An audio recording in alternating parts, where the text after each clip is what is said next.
હું છું આપનો યોગીરાજ ભવાન અને આજે એક પાટણની સફરમાં સરસ મજાના એક કલાકાર મળ્યા છે, આરતીબેન ઠાકોર. પણ એ પહેલા આપણી આ ગુજરાતી રંગમંચ ચેનલમાં મારા તમામ દર્શકોને થેન્ક યુ કહીશ. અને થેન્ક યુ એટલા માટે કે અવિરતપણે તમારો સાથ અને સહકાર જો મને મળ્યો છે એ બદલ ખૂબ ખૂબ આભાર. તો આવો મળીએ આરતીબેન ઠાકોરને અને એમની જર્ની વિશે, એમની મહેનત વિશે, એ કઈ રીતે કલાકાર બન્યા એ આપણે જાણીએ. આરતીબેન, જય માતાજી. જય માતાજી. ખરેખર તો તમને મળીને આજે આનંદ થયો છે, કારણ કે તમારો સમય ન હોવા છતાં કન્ટિન્યુટી પ્રોગ્રામો, તો જે સરસ મજાનું સોંગ તમારું ચાલુ હતું આરતીબેન, એ જરા સોંગ મારા દર્શકોને એક બે લાઈન સંભળાવો. ઓકે. ઓ આ લીલવણીનો લીલવો ચારો, લીલવણીનો લીલવો ચારો, લીલવું બિલડી શેર રે કાળીના ભમર. આ વીર કાગડિયા મોકલે બેની, વીર કાગડિયા મોકલે બેની, એકવાર મળવા આયા રે કાળીના ભમર. વાહ વાહ વાહ, ખૂબ સરસ એના બોલ છે ને સરસ મજાના સ્વરે તમે ગાયા બેન. તો આવો સુર, સરસ મજાનો સુર અને સરસ મજાનું ગીત તમારું ખરેખર સાંભળીને આનંદ થયો.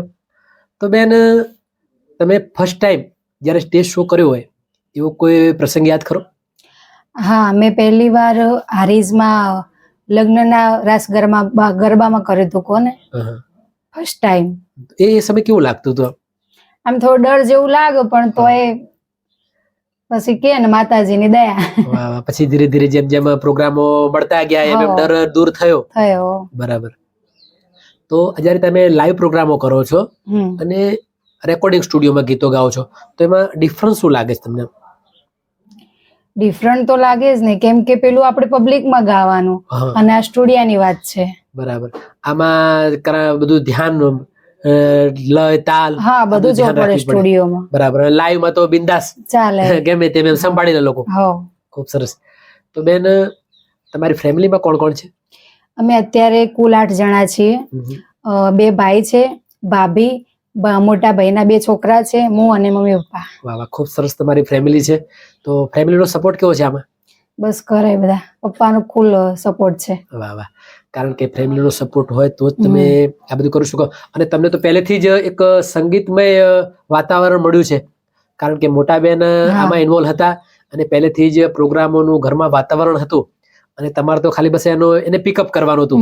અને જે તમે કરીને આજે સારા એવા સફળ થયા છો. તો આજે તમે ઘણા બધા કલાકારો જોડે સંગત કરી છે, ઘણા બધા પ્રોગ્રામો કર્યા છે. તો એમાં કોઈ ખાસ જે તમને વધારે ગમતા હોય એવા કોઈ કલાકાર? કલાકારમાં તો જો કે બધા જ ગમે જ છે, પણ ગમન સાંથળ, એમના જોડે મેં પ્રોગ્રામ કર્યો છે. હિરલબેન રાવળ, એમના જોડે કર્યો છે. શીતલ ઠાકોર. ખૂબ સરસ, કારણ કે એ બધા તો અત્યારે નામાંકિત કલાકારો છે અને એમાં તમારું નામ પણ સજેસ્ટ કરી શકાય, કારણ કે આરતી ઠાકોર પણ આજે લોકોના હૈયે, લોકોના મોઢે આજે સાંભળ્યું છે. તમારા ગીતો પણ ઘણા બધા હું સાંભળું છું. તો બેન, મારો બીજો પ્રશ્ન એવો હતો કે તમે પોતે એક સિંગર તો છો જ અને ઘણા બધા પ્રોગ્રામો કરી ચૂક્યા છો અને હજુ બધા ઘણા બધા પ્રોગ્રામો કરવાના છો. તો આગળ શું વિચાર છે? બસ આ માતાજીની દયાથી ચાલે છે એમ. બરાબર. એક મોટા કલાકાર બનવું છે જીવનમાં? એ તો દરેકનું સપનું હોય જ. હા, દરેકની ઈચ્છા હોય કે જીવનમાં એક મોટા કલાકાર બનવું છે અને સારા સ્ટેજે પહોંચવું છે. વાહ વાહ, ખૂબ સરસ. કારણ કે જીવનમાં એક ધ્યેય બનાવ્યું છે તમે, એક લક્ષ્ય બનાવ્યું છે કે બસ બેન તો એક નામ બનાવ્યું, પણ જોડે જે તમારે પણ એક નામ બનાવવું છે. તો મિત્રો, આરતી ઠાકોર ખરેખર ખૂબ મજાના કલાકાર છે. તો આપણે એમના મોઢે એક સરસ મજાનું એમને ગમતું હોય એવું એક ગીત સાંભળીશું. તો આરતીબેન, તમને જો વધારે કોઈ ગીત ગમતું હોય અને લોકોની વધારે ફરમાઈશ હોય એવું સરસ મજાનું એક ગીત બે લાઈન મારા દર્શકોને સંભળાવો. હા, મને બહુ ગમે છે.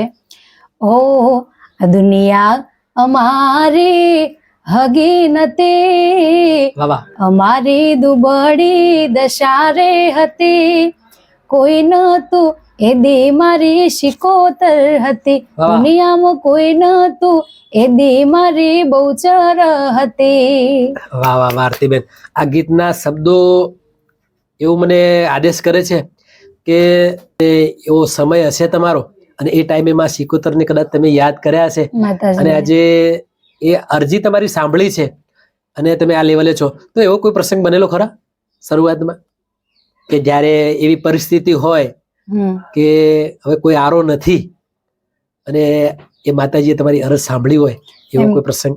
એ તો થાય જ ને, મનમાં યાદ કરીએ ને કામ કરીએ જ ને. વાહ. તો એવી કોઈ વાર એવી તકલીફ કે એવું કોઈ પડેલું ખરું જીવનમાં? એવી તો કોઈ તકલીફ પડી નહીં, કેમ કે હજુ તો સ્ટ્રગલ કરે છીએ. 100%. ખૂબ સરસ. કારણ કે માં સિકોતર તમારા ભેડા છે અને હંમેશા તમે એને યાદ કરો છો, એટલે લગભગ તો આવું બને નહીં એમ. ખૂબ સરસ. તો પિતાજી શું વ્યવસાય કરે છે? ખેતી કરે છે. તમે અભ્યાસ કેટલો કરે છે? મેં MA કર્યું. MA કર્યું છે. ખૂબ સરસ. તો તમે જયારે સ્કૂલમાં હતા ત્યારે કોઈ વાર આ ગાવાનો મોકો કેવું કોઈ મળેલું? હા, પ્રાર્થનામાં સર ગૌરવતા. મતલબ ત્યાંથી જ એ લોકોને ખબર કે આરતી સરસ મજાનું ગાય છે, તો ચાલો એને સાંભળીએ. સ્કૂલમાં ગવડાવતા સાહેબ. ખૂબ સરસ.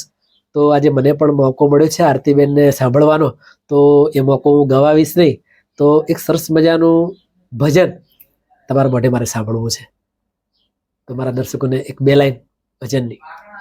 કે ओ मेरे झोपड़ी के बागात खुल जाएंगे, राम आएंगे. ओ मेरे झोपड़ी के बागात खुल जाएंगे, राम आएंगे. ओ राम आएंगे, आएंगे राम आएंगे. ओ मेरे जन्मों के पाप सारे मिट जाएंगे, राम आएंगे. વાહ વાહ વાહ. આરતીબેન, સરસ મજાનું ભજન તમે ગાયા. મને એવું થાય છે કે તમારા ભજનો સાંભળ્યા જ કરું. કારણ કે મેં શરૂઆતમાં આરતી ઠાકોરનું નામ સાંભળ્યું હતું ને યુટ્યુબમાં ઘણા તમારા ગીતો મેં સાંભળ્યા છે. તો છેક નંદાસણથી આજે અહીંયા ધક્કો ખાવાનો એક જ વિનમ છે કે બસ આરતીબેન જોડે બેસું, આરતીબેન જોડે વાતો કરું મીઠી, અને એમનો અવાજ સાંભળું. અને આજે ખરેખર એ મોકો મને મળી ગયો છે. આજે તમારા ઘર સુધી હું પહોંચ્યો છું અને જે હું જાણ્યું હતું એવું મને અહીંયા મળ્યું છે. તો આરતીબેન, આપણી આ ગુજરાતી રંગમંચ ચેનલ છે, અસંખ્ય કલાકારોના અંદર ઇન્ટરવ્યુ થયા છે અને હજુ ઘણા બધા કલાકારોના ઇન્ટરવ્યુ થશે. અને આજે તમારું પણ અહીંયા એક પોડકાસ્ટ ચાલી રહ્યું છે, તો કેવું લાગે છે? બસ અમારી આ ચેનલને જેવી રીતે તમે વધાવી છે એવી રીતે વધાવજો, અને આ ચેનલને લાઈક, શેર અને સબસ્ક્રાઇબ કરવાનું તમે ભૂલતા નહીં. વાહ વાહ. તો દર્શકો, આરતીબેને જે કહ્યું કે લાઈક, કોમેન્ટ, શેર અને સબસ્ક્રાઇબ કરવાનું ન ભૂલતા, કારણ કે આ ચેનલ તમારી છે અને તમે લોકોએ આને જે સપોર્ટ આપ્યો છે એવો સપોર્ટ આપતા રહેજો, એવું એમનું કહેવું છે.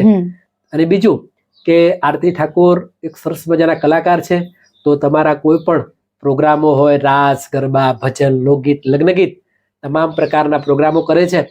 તો મીઠી ધારિયાલ, પાટણ જોડે એમનું ગામ છે, તો 100% એમને ઇન્વોલ્વ કરજો તમારા પ્રોગ્રામમાં. ખરેખર ખૂબ જાણવા અને માણવા જેવા કલાકાર છે. કારણ કે એમની એક મુલાકાત જિંદગીભરની યાદ થઈ જશે મિત્રો. કારણ કે એમનું સરસ મજાનું ગાવાનું છે, સ્ટેજ ઉપર તો લોકોને ખૂબ જ મનોરંજન પૂરું પાડે છે.